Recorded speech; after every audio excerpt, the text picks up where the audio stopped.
this is kind of a Ben Feingold type thing.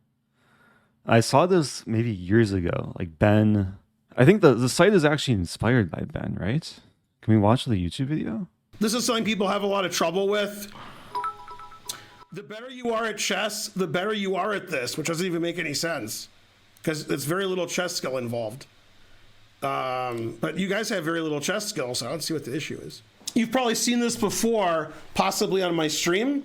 I saw this video before, but I'm rewatching it. So this is a puzzle where you're trying to move the person who showed this to me in December of 1988. Wow. You move the knight to every square on the board. Okay, and you go here first, and then here, and then here, and then here, and then here, and then here, and then here, and then you go here, and then this is the last square based on what I just said. And black never moves. And the two rules are the knight's not allowed to move to a square, the queen attacks. Yes. Which means it skips here, skips here, skips here. Okay.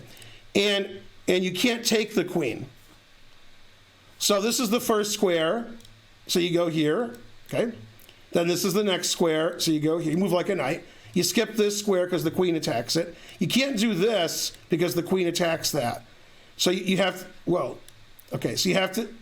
Okay, I think we get the point.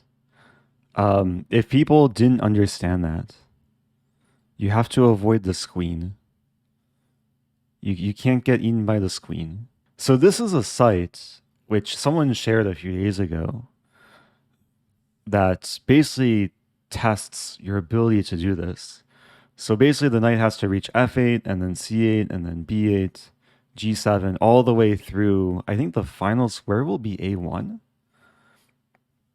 And it's all about maneuvering the knight and not blundering the knight either. So I thought this would be interesting. Like as a chess player that has spent, okay, not as long as Ben Feingold, but I've spent a couple decades playing chess, knowing how the horsey moves.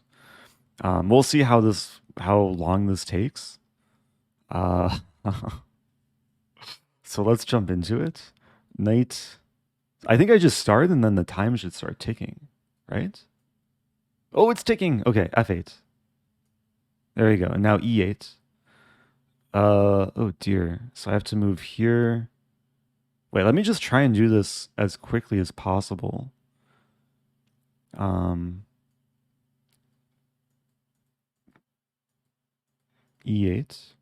Now c8. So e7, g6. Okay.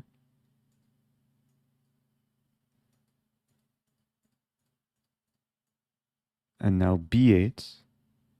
Can I get through? How do I get to b8? I need to get to b4. Now h7. Now g7. It's not easy. c7.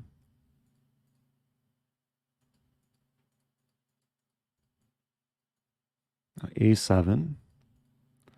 How do I get to a7? I need to go via c8. Okay. h6. Ah!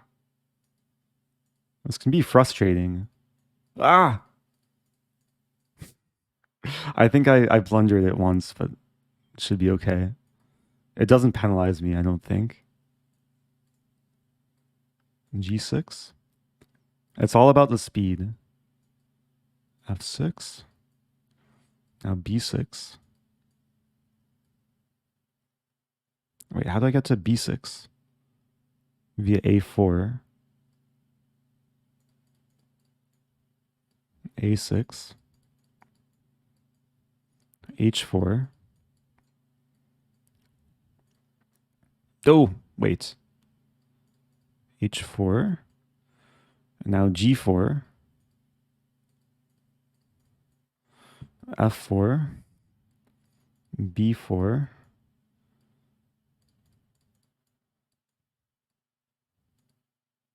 h3. g3.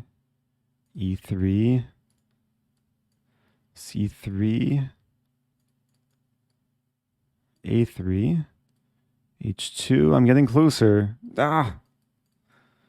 F2. E2.